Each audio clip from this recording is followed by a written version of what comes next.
Good evening and welcome to WGLNA Season 2, Week Number 2, Day 1. I'm Joshua Clutch Gray, joined on the set by Andre Gritor Pengshua and Randall Rukil Holcomb. Gentlemen, we had one incredible Week Number 1, now starting Week Number 2. I'm very excited to see how it's going to play out. That's right. I mean, we have so many upsets, Clutch. That's really what happened last week. And a lot of these, I guess, lesser-tiered teams were able to rise up and really show their skill in Season Number 2. A stark contrast to Season 1. And so many different shootouts as well that rewarded teams that did win them only 1 point compared to 3. And that's going to be a huge factor moving in halfway through this week and into Week Number 3 to find out who will be the 8 teams to join us in Las Vegas, November 16th and 17th. For the finals, $100,000 is on the line. Randall, you got to see a lot of different plays. We also got to see some artillery on the shootouts, but they didn't pan too well. Your thoughts on Week 1? Well, those artillery on the shootouts, a little overbearing there. Some teams getting used to shootouts, and this is really the first time they're seeing shootouts regularly, and they're having to actually strategize. I actually sat in on a few shootout practices from numerous teams in this past little break that we had between broadcasts. Very interesting what teams are coming up with. I really actually kind of hope to see a few shootouts just so you guys can enjoy some of these very interesting strategies we'll be seeing. Let's go ahead and take a look at what happened Sunday night in our previous broadcast. Who won those different battles and engagements? Cunningham's took over Game Over. Simp defeated Cazadores. Simplistic took out Nerve. Wreak Havoc defeated Bernal Empires. And Pub Stars took down No Limit. A lot of really good games in No Limit. You know, one of the teams that formerly Scurry Hard is having a little bit of trouble kind of in some of the different scenarios, but Game Over really being a huge outlier when it comes to being the new teams. We thought, okay, we'll see how they do. Game Over is performing very well, especially with their location being in Brazil. Well, even more than them, Hammer Time. That's a team that we really have to keep an eye on. They've been crushing this season. They are only 2-0. They've only played 2 matches so far, but they're 2-0. That's what it comes down to. They're the front runners of their division. And my eyes are peeled. I'm looking forward to see because I felt they had strong theoretical play, great defensiveness, great tanking, just overall very solid team. I keep having that Lana Del Rey song playing in my head, but instead of going Summertime, I go, I got that Hammer Time sadness. So they've already changed my cultural influence when it comes to music and art. I look forward to seeing them play as well. Let's go ahead and take a look at some of the highlights of the games that happened on Sunday night in our backtrack. Will take the first shot, and everybody's moving in here, just crossing on over. I mean, the spotting was not on. Hornsby needed to have spots of that push, and now you see the clearest overmatch possible. Down goes the first IS-3 Schoolie, and Jen Scott will be the next victim. Yep, you find where the easiest thing to kill is. What amazing tanking coming out of Wreak Havoc. Can we just say that? And look at this. I love this. Invade, staying in the Abbey. Mac is spotted, and Azrael is spotted. Oh, Azrael taking a big shot, and he's going to turn around. And when that happens, it opens up Unknown One to take shots on Azrael. Azrael down to 184. Can they get the last shot? No, it bounces off. And down he goes. Oh my God, are you kidding me? Invade cleans it up. The IS-3 is going to push in, and he takes a shot from Invade from the rear. Invade's going to unload in his 13-9 against the IS-3. You know, I have 3 turrets pointed at you, 2 of which can do damage, and that is going to be very dangerous for Mac. To do damage, and there it is. Beautiful tanking by Wreak Havoc. My goodness, that was an amazing display. Sporting 5 1390s. So oh, yes, wow, this firing line is already going to open up, and it's too late for No Limit. They are caught out. Shredded apart. The 1390s are able to get into position so incredibly fast, and from there, great crossfires in the center, denying their opponents from any center control. But look at where Blasey is, though. He's able to land some shots from that mountainous range and is able to keep tabs on those tanks. You have all 1390s against this much heavier, slower lineup. These IS-3s are going to try to get in here, but I'm not sure if they're going to be able to catch these 1390s as they're going to just pull out. A lot of quick and amazing highlights there. Quick play by Wreak Havoc controlling the battlefield, and also Pub Stars versus No Limit shutting down what No Limit was trying to do, which, you know, Blasey was able to get up on that mountain pass and had some good scouting and a couple shots from his 1390, but the rest of his team got completely shut down. Yeah, just some great tanking as we saw, but also great strategies. Pub Stars, I'm keeping an eye on them because they delivered some really, really cool styles on Cliff, which honestly we haven't got to see a lot in competitive play here at the WGLNA, but it's becoming my new favorite map, man. This is a really cool map. I think the metagame is constantly shifting on this map, especially with the new tanks added, and just the differences in pen for the T69. Things are just looking so cool. Let's go ahead and take a look at today's matches to see what some of these teams will bring if they do choose to fight on Cliff. We have Simple Tankers versus War and Peace, Wreak Havoc versus No Limit, Simp versus River of Blood, the Cunninghams versus Pub Stars, and Cat Fast Nation versus Burn All Empires. Now, to do a quick review over the 7x42 rules and the shootout rules, let's throw it on over to Rookkill. Thank you, Clutch. The 7x42 rules, guys, are 7 players per team with 42 points to work with. Tanks are equal in points to their tiers. So an IS-3, for example, is 8 points. A T1 Cunningham is 1 point, and they get to fill that out. However, if they go down to 6 players, they only get 41 points. Now, our max tier is 8, to remind everyone, and every match is a best of 5. If we can't find a winner at the end of 5 matches, we will roll over to our shootout. Now, in a shootout, we'll take them over to Malinovka, line them up on the 3 and the 5 line, and then, when the admin says so, they will open up. If anyone fires before the admin opens up, we'll have someone declared a winner right then and there. Now, something also interesting, which we don't usually talk about, is there's actually a reversal rule. And that is a super fun rule that allows us to take a loss and replay a map. For example, Himmelsdorf, which we actually saw from a few teams. That's right, but no map can be played 3 times, so it can only be used on a map once. Again, it's a map that you have had to have had a loss on as well. Now, since week number 1 is over, let's go ahead and throw it over to Greetorp real quickly to give us the standings after week 1. Goodness. When I saw the standings, I was so impressed. Look at who's on top. Cunningham's now. Abe Martin, definitely one of the smarter guys, I would say, in the scene. Just listening to him a lot of times and seeing how their team interacts, definitely deserved. I don't think that's a fluke. I don't think that's a mistake at all. Wreak Havoc also playing phenomenally. Game over. This is a little bit of a surprise of the newer teams, one of the 2 teams that I'm really keeping an eye on. And, of course, Pub Stars doing well. Let's take a look at the bottom half, though.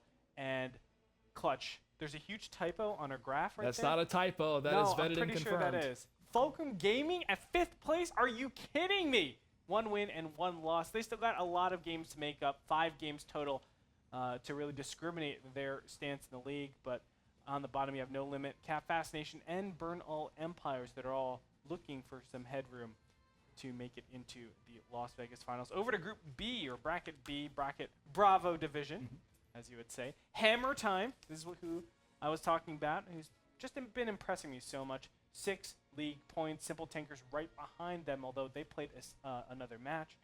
Simp right behind them, the Season 1 second place winners. And Cazadores making some headroom as well. But on the bottom part of that bracket, we have Nerve, Simplistic, River of Blood, which is a gigantic surprise to me, and War and Peace. River of Blood made it to the top 8 last season. I'm really hoping they make it again. And of course, Nerve, they're getting their feet, I guess, wet yet again, just because they have to get experience again. They lost a lot of critical members, but they gained some really valuable ones as well.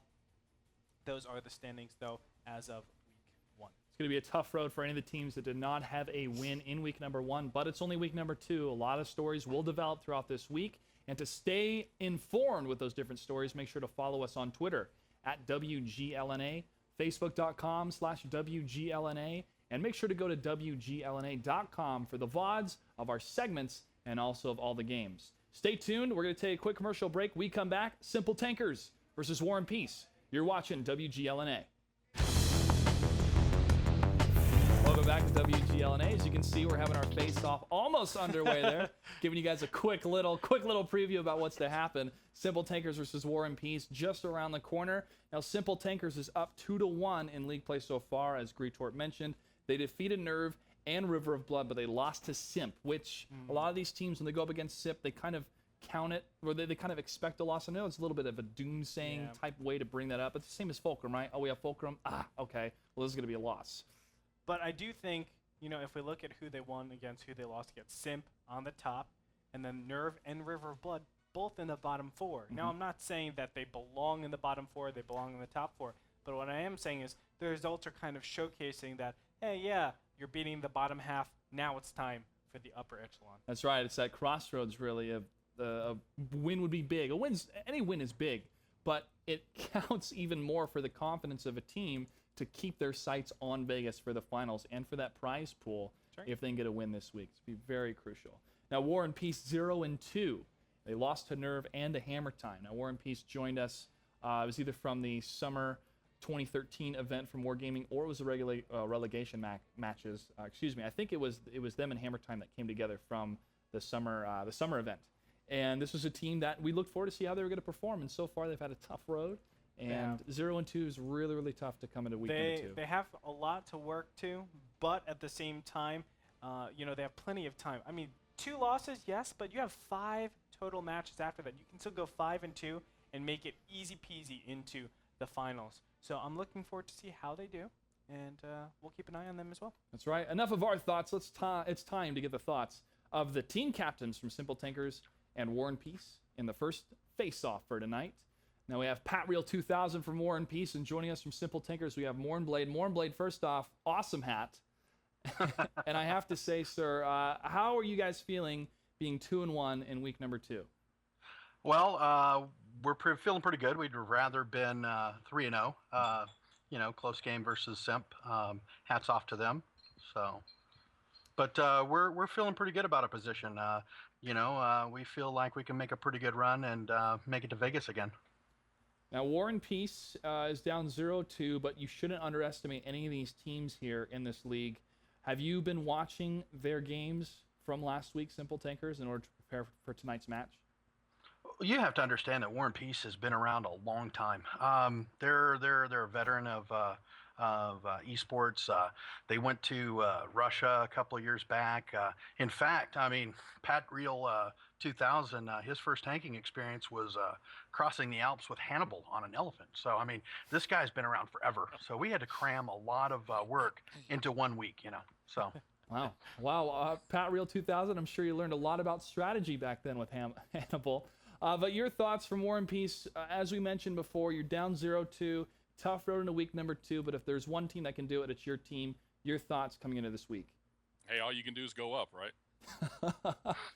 I mean, it's a whole, just like I said here last week. I mean, everybody that's here, they're tough, and there's not an easy team to go against.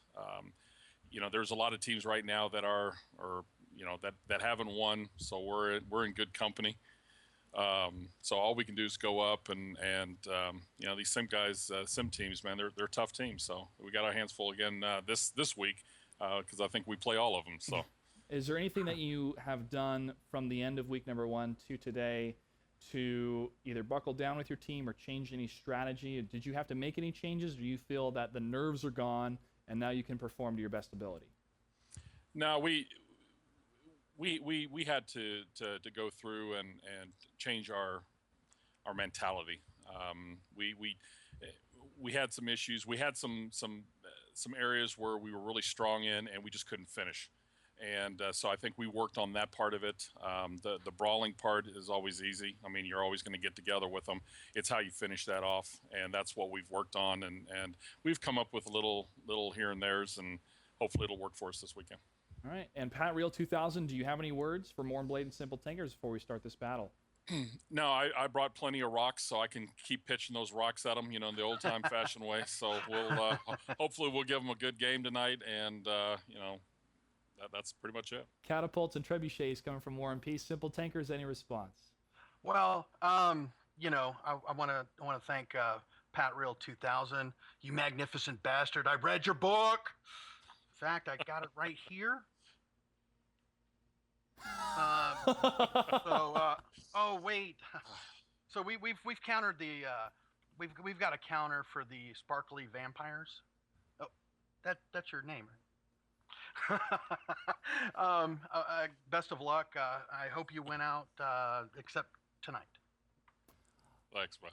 All right, Simple Tankers, you have the higher seed. You're gonna call the coin, heads or tails?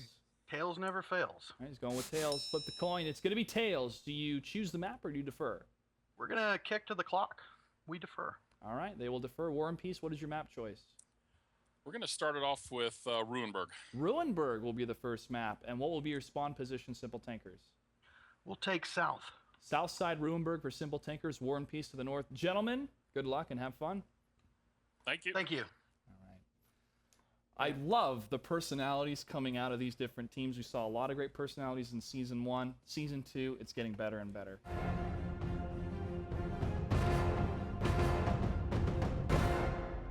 In the north side is the blue team. It is War and Peace. South in the red, we have Simple Tankers. And what do we have for tanks, Andre?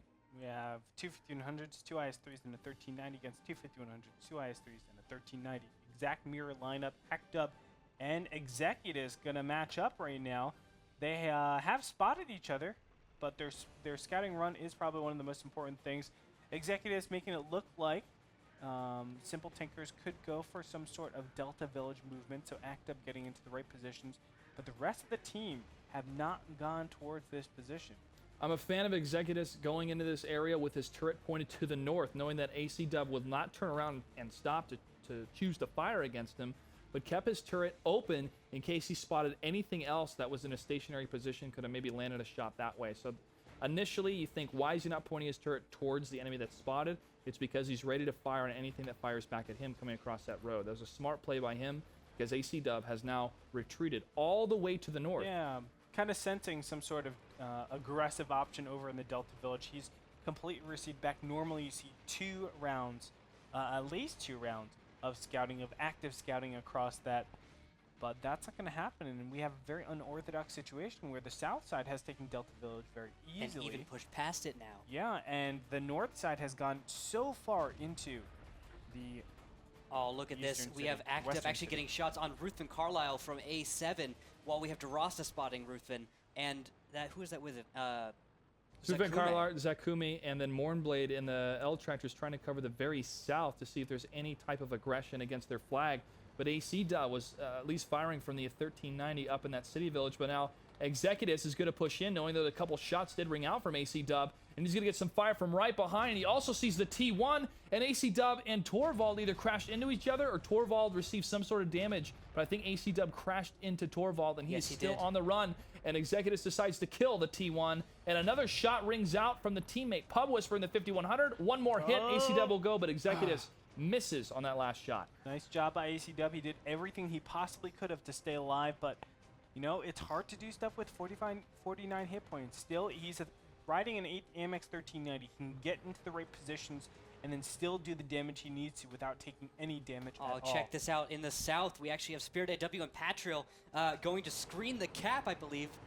I don't know if they're going to go past. There's Mournblade is spotted in the light tractor, and he's going to go down. Oh. At the same time, Ruthven and Zakume are returning to base. We're actually going to have a cap from the north side. This contradicts everything we've always known to be true. You can't cap successfully. Oh, wow. Patriel takes a big hit from a double IS-3 shot, but look at this. DeRosta and Herbal Thrill are going to come in from behind, get good crossfire onto those IS-3s, and potentially do this second layer of screening as Pup Whisper is going to get in here as well. Take a shot against Herbal Thrill. Herbal Thrill down to 912 hit points. Ruth Van Carlisle and Zakumi pushing up, but Ruth Van Carlisle goes down. Spirit AW gets that kill. Pavlo and the T1 and the 5100 out of Spirit are going to push up against Zakumi. The T1 trying to block IS-3, at least trying to slow him down as Spirit AW moves away in his 5100 and is now going to engage the rest of the red team in a counter flank here. AC Dub trying to pull out at a 49 hit points out of his tank, but Spirit AW and DeRosta are going to be the main firefight here between Pub Whisper and Z-Slayer.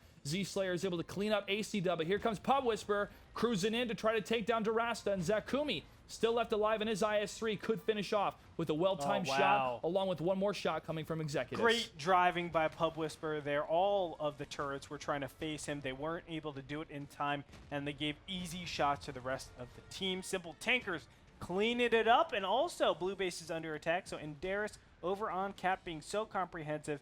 Pave Low will go down here pretty soon as he gets rammed very easily. 1390 gets in here. One shot and one kill on Spirit AW. I think everybody's clipping. Literally everybody's clipping. They might be. It's going to be ramming damage. Z-Slayer may move in here.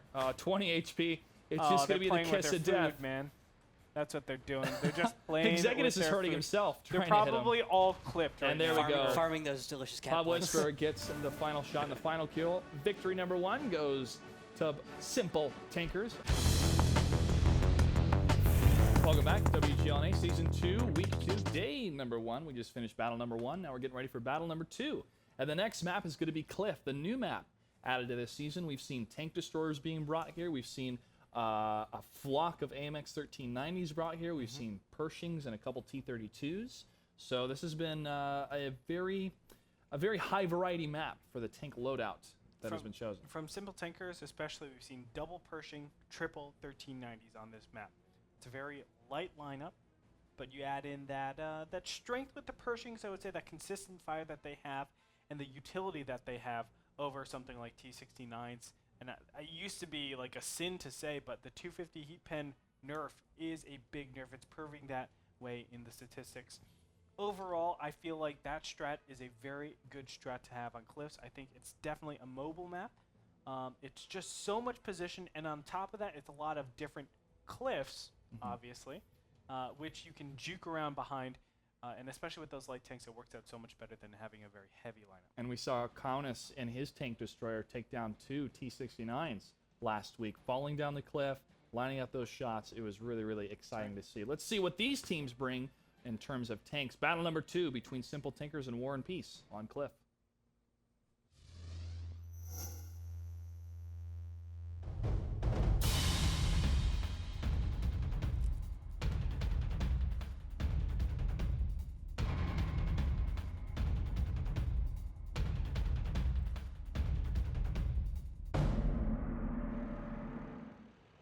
Simple Tankers in the red to the south. In the blue, we have War and Peace to the north. And what do we have for tanks, Andre?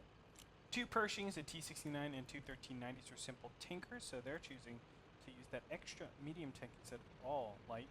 On the other side, we have 3 1390s, and look at this, 2 Object 416s. That's a lot of damage. Yeah, that is a lot of damage. I don't know what to think about the Object 416s, but I know I can tell you this, Clutch. I'm going to start trying them out a lot more in my new account that I have. That's right.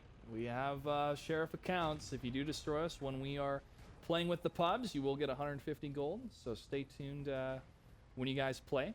We look Don't forward forget, to that. all of these guys have accounts now as well. That's You can right. kill them in pub matches. That's right. Pub Whisper himself taking some damage in his 1390 at the top of that cliff. Now he's going to run the 416s, trying to get some shots across the way. But here is the rest of Simple Tankers Don't at do the it. very Don't do south it. side, and they're going to try to push This up. is a mistake. Is it? Not with Pershings and hull down. Is it a mistake? Yes. Yeah, okay. It probably is a mistake. Could be, but the 1390 tries to land another hit, goes just over Ruth Van Carlisle, and now 2 of the Pershings are trying to get some shots up that hillside. AC Dub does get hit, 893 to 1100, but Ruth Van Carlisle does get hit himself.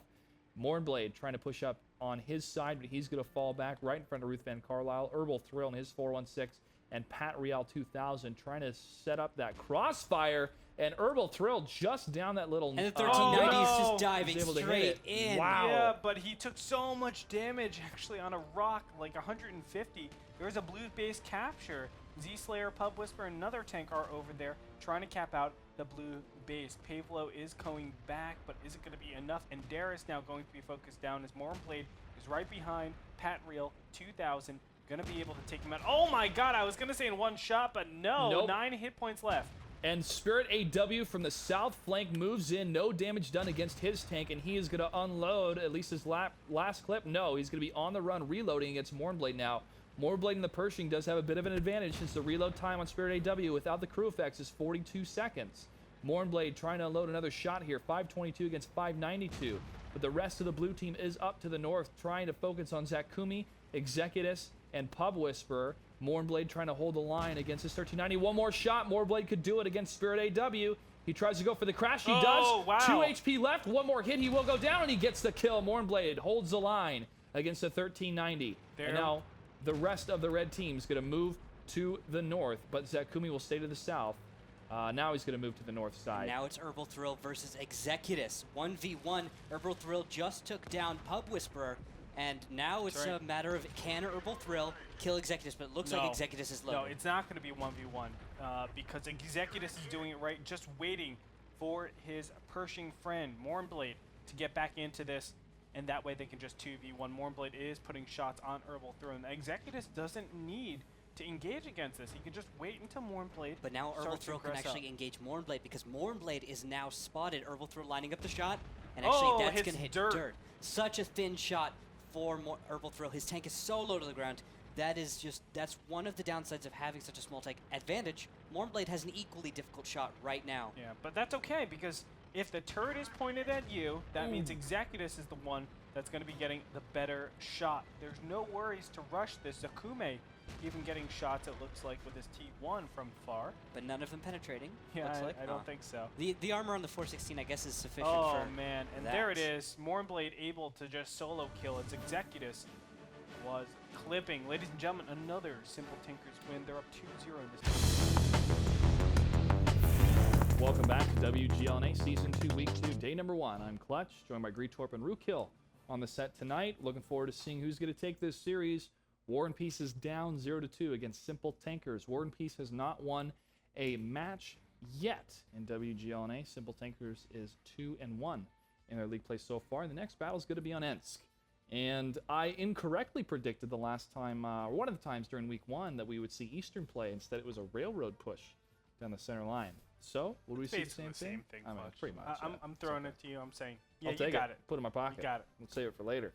But usually a lot of aggression, quick aggression in the first couple of seconds. We'll see a lot of one-line play. We saw that from Fulcrum Gaming, I believe, up against Wreak Havoc.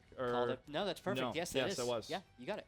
And It was then, perfect. They caught Call Me Sarge right out in the open, completely annihilated him. and then they tried to do the same aggression on Himmelsdorf, and that did not go their way as Wreak Havoc was able to turn that around.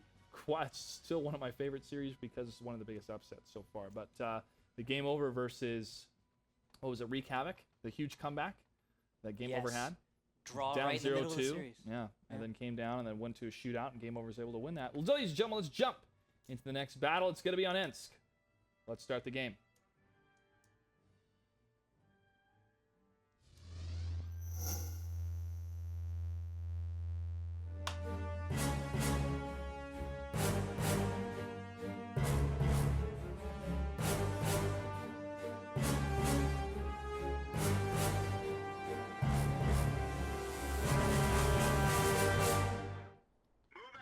Alright, so the standard is 2 5100s and 2 IS-3s, and mainly on Ensk, we ask, what is that fifth tank going to be? For War and Peace, it's another IS-3. For Simple Tankers, it's a Pershing being played by our good old friend Mornblade. I'm excited. I like the Pershing. I think that you need a tank with 400-meter view range on this map. You might think, you can kind of negate that range advantage if you just stay on the west side, but it still gives you just so much power all in all. And I think that's going to be abused right here as we see a big center line push from Simple Tankers. And Mornblade is trying to cover that push as he is the outside element pushing down, not down Yep. the railroad line, but trying to get And that T1 You out know of why the way. he can do that though? 400 meter view range. View range. Nobody else on the other team has that. So this makes so much sense. Mornblade screening the push, and then now the rest of the team will be able to get into position and go for the cap fast. And here they are. He even forced out Torvald, the T1. So this push is going to be detected even later than it already would have. Torvald was set up to spot this push, but now he's forced out. He's all the way on the cap, and he'll actually go down once these guys decide to actually make it. There we go. Zakume on See target. ya. Bam, Down there he he goes, goes. and here's the trigger being pulled, starting the base under attack. The blue team knows where the red team is now, as they're going to fall back here. The red team's going to have to get into position. Simple Tankers going to have to get into position behind these railroad man. cars and behind the buildings, but now they are doing so as Zakumi tries to set up a point push into Pat Real 2000, and he goes down. Zakumi does take a little bit of damage, but it was totally worth it, as now the IS-3s are going to move in from the western flank. Ruth Van Carlisle takes some damage on his side. There is a bit of a reset as Pub Whisperer does leave. They are going to leave the cap here, but 30 seconds left on the clock for two of the tanks still remaining. One of them is going to be the T1, and he will be on the sights of Herbal Thrill. No, Herbal will stay on Z-Slayer as Royal gets the kill against Executus. Herbal Thrill still trying to get a couple shots against the rear of Ruth Van Carlisle, but now he's turning his IS-3 to the side to absorb some more of that fire with the heavier armor. And now here's the push coming from Simple Tankers to destroy what's remaining of the blue element of War and Peace, and Simple Tankers is going to take this series 3-0. Such brilliant fantastic play. Something we missed on the side of the And fight. an ammo rack to boot in the end. Simple Tankers takes it decisively. But finish your thought. Yes, the ammo rack completely cuts me off there. The Pershing Mornblade. Yes. I've been just loving it. I was just about to talk about him. The positioning that he had, Yes. perfect. He drew an entire 5100 out of position from defending that cap. Think the 5100 is the best tank to defend a cap because you can do multiple shots very quickly and just get out. And all of a sudden you have a lot more time. But the 5100 critically went back. The Pershing being played by Mornblade, he just gunned him down, and he had a little bit of help with, I believe, an IS theory. But what's so important about the play is the way he engaged the 5100. He brought him around the corner I saw that too. so that the 5100 had to expose himself not only to the Pershing to get shot, but also to his allies, which were on cap. It was so well played by Mornblade right there, making that 5100 come out, and the 5100 falling for that, and then immediately getting destroyed. For a moment, it did look like Mornblade was going to go down as I was watching that little fight. But no, because he got help from an IS-3. One good hit came in, saved Mornblade. He was alive at 280-something, I think, at the end of the match. That is so crucial, because the 5100 was, if he'd taken on Mornblade, you would have seen a very different match. Yeah. Because you would have had a 5100 with perfect flank shots. And Zakumi, in that spear position with that IS-3, rode out and met War and Peace. He did take a couple shots from the left, but because he went out there and got one of the kills, it allowed the rest of his teammates to the southern position to move in and be in a better spot to engage those IS-3s, which allowed for the counterflank coming up from the north side of those buildings down to the south. And I got to say, he did exceptionally well in that IS-3 with his placement. I really think, though, you have to concentrate. If you're looking at this battle, you have to concentrate on the lineups. The Pershing, how did they use it? They really flexed the view range. There's nothing more to say about that, because after they got into the position, it was over. So when you're using 3 IS-3s and 2 5100s, you say, what's a good way to defend against something like this? And the only reasonable response is to sit in the cap and wait a little bit longer and just say, okay, if anything's coming, I'm going to shoot everything out. But then you give out so much map presence. The east side, the west side, that your opponents could be anywhere. This is the problem with running 3 IS-3s and 2 5100s. You just do not have the capabilities to shut down any of the punishing openings, I would say, the straight up center pushes, the east pushes, whatever it might be. And from there, you just can't have a comprehensive defense against what your opponent can throw at you, and at the same time, take position that you want to. That's what I learned in football. You got to see what you hit, and a 400-meter view range for a Pershing can see a lot on that field. He saw the T1 at first, and it allowed for some fire, some directional fire. That T1 got scared, and then the push happened from the railroad side. We're going to take a break. When we come back, we have the next battle underway here with a face-off, of course, and that's going to be between Wreak Havoc versus No Limit. Stay tuned. You're watching WGLNA.